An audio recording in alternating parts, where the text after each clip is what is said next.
Welcome back to another video study with me. So guys, बात करने वाला इस वीडियो में यार कॉर्पोरेट एंड मैनेजमेंट अकाउंटिंग की, जो कि सीएस एग्जीक्यूटिव के मॉड्यूल 2 का सब्जेक्ट है। उसमें मैंने कैसे किया score exemption and how you guys can score exemption in this beautiful subject. Each and everything I am gonna discuss in this particular video. सिर्फ मैं सब्सक्राइब करना तो सब्सक्राइब द चैनल, बिकॉज ऐसी इन्फॉर्मेटिव वीडियोस लाता रहता हूँ आप लोगों के चैनल पे। सो ध्यान से सुनेगा each and everything. So guys, सबसे पहली बात तो दिसंबर में आप लोगों को एग्जाम्शन छोड़नी है सीएमए में। सो देखो, लास्ट के 50 डेज है, नवंबर है, दिसंबर है, ठीक है। सो अभी इतना रखना यार कि पूरा डेडिकेशन लेवल और कंसिस्टेंसी के साथ अभी पढ़ते रहो, आगे बढ़ते रहो, ठीक है। और जो बता रहा हूँ उसको डेफिनेटली फॉलो करना, तो you can definitely score exemption, ठीक है। सो गाइस, बिल्कुल भी ऐसा मत करना कि यार मन नहीं कर रहा पढ़ने का, या फिर बहाने लगा हुआ पढ़ नहीं रहा हूँ मैं, मन नहीं कर रहा पढ़ने का, ऐसा बिल्कुल भी मत करना, ठीक है। अगर अच्छे मार्क्स चाहिए, अगर पास होना तो मेहनत करनी पड़ती है, ठीक है। आप लोगों को बता देता हूँ पूरा। मैं देखो, कोई भी सब्जेक्ट पढ़ने से पहले उसका ओवरव्यू लेना बहुत ज़रूरी होता है। तो सबसे पहले आप लोगों को बताऊँ पूरी स्ट्रेटेजी, उससे पहले ओवरव्यू बता दूँ। देखो, सीएमए में हमारे दो पार्ट हैं, part A, part B. Part A हमारा बात करता है यार 12 चैप्टर की, जो हमें दे सकते हैं 60 मार्क्स। पार्ट बी बात करता है हमारा 10 चैप्टर की, जो हमें दे सकते हैं 40 मार्क्स। अब ये देखना, जो चैप्टर्स आपको बताने वाला हूँ वो मोस्ट पार्टी पे रखना है, एंड वो डेफिनेटली करके जाना है, कुछ छोड़ना नहीं है। देखो वाइज, सबसे पहले बात तो ये देख लो, आपका जो एक पेपर है CMA, यह है हमारा ऑब्जेक्टिव पेपर, ठीक है। तो यहाँ पे न्यूमेरिकल्स भी आते हैं, थ्योरी भी आती है। कई लोग उसको न्यूमेरिकल सब्जेक्ट बोलते हैं और डर जाते हैं कि यार तो न्यूमेरिकल में तो पास हो ही नहीं पाऊंगा, क्योंकि मैं तो 12th में अकाउंट्स में अच्छे मार्क्स स्कोर कर रहे थे, ठीक है। सो ऐसी बात नहीं है। आपको अगर प्रैक्टिकल से डर लगता है तो यहाँ पे थ्योरी भी रहती है, हम थ्योरी से भी पास हो सकते हैं, ठीक है। लेकिन न्यूमेरिकल भी करना है, ऐसे नहीं न्यूमेरिकल छोड़ दो। देखो, बताने वाला हूँ ईच एंड एवरीथिंग, टेंशन नहीं लेनी है, सब हो जाएगा। सबसे पहली बात, ऑब्जेक्टिव पेपर आप समझ गए होंगे, ठीक है। सेकंड थिंग इज दैट कि देखो, 3 चैप्टर जो हमारे पार्ट में है ना 12 चैप्टर में से, वो हमारे वो वाले चैप्टर हैं जो ऑलरेडी हम 12th में पढ़ चुके हैं। तो आप लोगों को थोड़ी बहुत वहाँ पे कंसेप्ट की क्लैरिटी होगी। कौन कौन से चैप्टर हैं? शेयर्स वाला है मोस्ट इंपॉर्टेंट चैप्टर, डिवेंचर्स वाले हैं आपके, और कैश फ्लो स्टेटमेंट। ये तीनों चैप्टर हम बहुत ज़्यादा इंपॉर्टेंट है, और आपने 12th भी पढ़ रखे होंगे, और ये हमारे अभी भी यहाँ पर है। तो ये अच्छे खासे मार्क्स दे सकते हैं, इनको अच्छे से करके जाना, ठीक है। फिर आता है आपका 3 चैप्टर ऐसे जो यार तीनों मिलते जुलते हैं और मोस्ट इंपॉर्टेंट है। मेरे बारे में तो जब मेरा एग्जाम होता अच्छे खासे मार्क्स आया था, करीब 15-20 मार्क्स का। अब देखो, ये चैप्टर है आपके अकाउंटिंग स्टैंडर्ड्स वाले। पहला चैप्टर आता है आपका अकाउंटिंग स्टैंडर्ड्स की बात करता है, दूसरा बात करता है आपके अथॉरिटीज़ की, नेशनल इंटरनेशनल अथॉरिटीज़, थर्ड आता है आपका इंडियस। देखो, ये तीनों चैप्टर है ना, यहाँ पे आपको थोड़ा बहुत टाइम लगेगा, लेकिन ये आपको मार्क्स दे सकते हैं, यहाँ पे लर्न करने की चीज़ें हैं, ठीक है। यहाँ पे आपका तूफान नहीं क्या प्रैक्टिकल सॉल्व करना है, आपको क्वेश्चन सॉल्व करने, नहीं, ऐसा कुछ नहीं है। आप लोगों को चीज़ें समझनी है, याद करनी है, दैट्स इट। एग्जाम में कोई ऑप्शन आएगा, वहाँ पर टिक करके आना है, सो सिंपल इज दैट। अब बात करते हैं, देखो 2 चैप्टर ऐसे होते हैं इसमें कि यार एक ईसॉप होता है, एक बायबुक होता है, ठीक है। ये चैप्टर आपके ऐसे हैं जो आप लोग कंपनी में पढ़ चुके हैं। तो कई लोग उसमें सोचते हैं कंपनी में पढ़ते रहे क्यों पढ़ें, ऐसा नहीं है। आप पढ़ोगे, इसको कंसेप्ट समझोगे, डेफिनेटली स्कोर करोगे। तो दोनों चैप्टर भी करके जाने हैं, ठीक है। पहले फिर क्या रहा हूँ मैं, कोई भी चैप्टर छोड़ के नहीं जाना, ये मोस्ट पार्ट ए पे रखना है आपको चैप्टर, ठीक है। तो ये मेरी तरफ से था आप लोगों के लिए पार्ट ए में।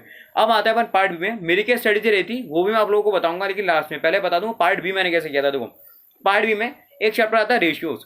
अब वो चैप्टर इतना बड़ा, कई लोग डर जाते हैं, लेकिन उसमें क्वेश्चन ईजी आता है, आप देखना, ठीक है। क्वेश्चन ईजी आता है, पास्ट ईयर पेपर देखना। और रेशियो वाला ऐसा चैप्टर जो आप ऑलरेडी 12th में पढ़ चुके हो, ठीक है। ये आप अच्छे से करके जाना। इसके फॉर्मे कैसे करना है और के कैसे फॉर्मे करने बताने वाला हूँ, ठीक है। फिर आता है आपका यार कुछ चैप्टर होते हैं आपका वैल्यूएशन का, वैल्यूएशन गुडविल हो गया, ठीक है। वैल्यूएशन का अकाउंटिंग वैल्यूएशन हो गया, वैल्यूएशन ऑफ गुडविल। ये चैप्टर ऐसे हम ऑलरेडी पढ़ चुके हैं 12th में, और इसके कुछ मेथड्स भी आते हैं गुडविल के, तो वो भी आप आराम से कर सकते हैं, ठीक है। अब 3 चैप्टर देखो, ये 3 चैप्टर मोस्ट इंपॉर्टेंट है, ईजी है, आराम से स्कोर कर सकते हो इसमें। 3 चैप्टर आते हैं आपके कॉस्ट रिकॉर्ड्स, और फिर आता है आपका बजट।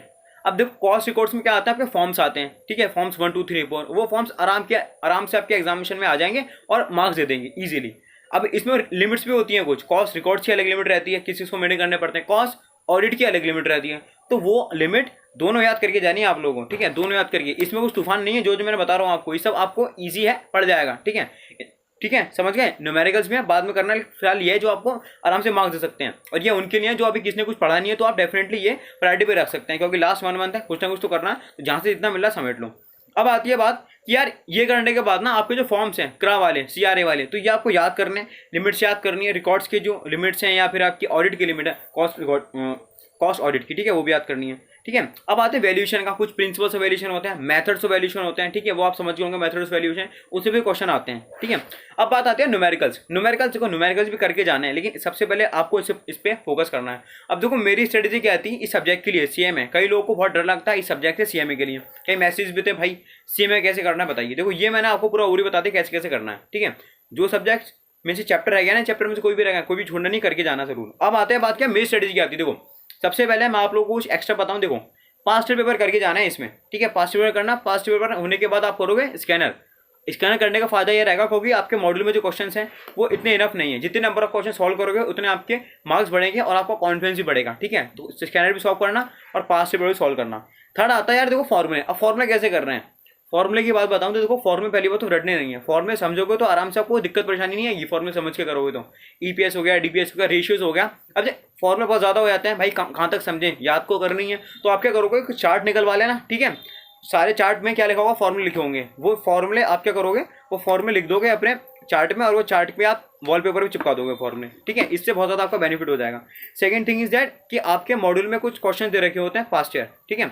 पास्ट में जो लास्ट में दे रखे हैं ना, आपके मॉड्यूल के लास्ट में कुछ क्वेश्चन दे रखे हैं, वो जरूर सॉल्व करना आप। और हर एक चैप्टर के एंड में दे रखे हैं क्वेश्चन, वो भी सॉल्व करना है आपको, ठीक है। सो ये सब था आप लोगों के लिए। अच्छा अब आती है कि यार 1 डे बिफोर एग्जाम कैसे करें हम, उसके लिए नोट्स होने चाहिए आप लोगों के पास, थ्योरी नोट्स, ठीक है। जिसने नोट्स बनाए अच्छी बात है, क्योंकि जितना आप बनाओगे ना नोट्स उतना अच्छा है। अगर किसी के पास नोट्स नहीं है तो मैंने अपने notes, summary notes, short notes बोलो, वो मैंने अपने नोट्स मुश्किल से मुझे 6 से 8 घंटे 10 घंटे में पूरे हो गए थे, पूरे मतलब पूरा सिलेबस कंप्लीट हो गया था, इतने पहले नोट्स बना रखे हैं मैंने। तो मैंने डिस्क्रिप्शन में दे रखी है टेलीग्राम की लिंक, उसमें मैंने डाल रखे हैं अपने नोट्स, वो देख लेना आप। सीएमए के, एफएम के भी हैं और मॉड्यूल 2 के और सब्जेक्ट के भी हैं, ठीक है।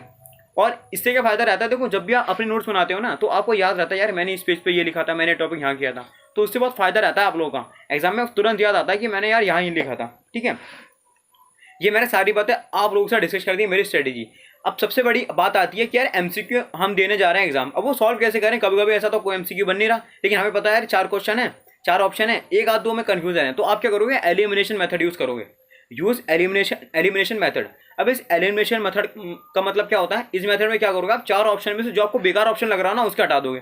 मतलब ऐसा लग रहा है ये तो आंसर हो नहीं सकता, इसको हटा दो। फिर बचे 3, इन 3 में से भी इसको हटाओ जो कम लग रहा है कि यार ये तो हो ही नहीं सकता आंसर, उसको बैठा दो। अब बचे 2, अब इसमें आपको डिसाइड करना कौन सा हो सकता है, उसमें आपको दिमाग लगाना है अपना, ठीक है।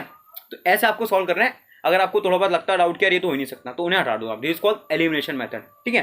सो ये सारी मैंने चीज़ें आप लोगों को बता दी, लेकिन इसके साथ साथ आप लोगों को ध्यान में क्या रखना है कि यार आपको डेडिकेशन के साथ आगे बढ़ना है। कोई भी डिमोटिवेशन वाली चीज़ें भी नहीं रखनी है यहाँ पे, या अभी अपने दोस्तों से बात करो, कॉल करके पूछो तेरे कितना हो गया, मेरे कितना हो गया, ये सारी चीज़ें मत करना भी यार। अभी सिर्फ अपना पढ़ाई पे फोकस करो, ठीक है। ये चीज़ें बिल्कुल भी डिस्कस मत करो।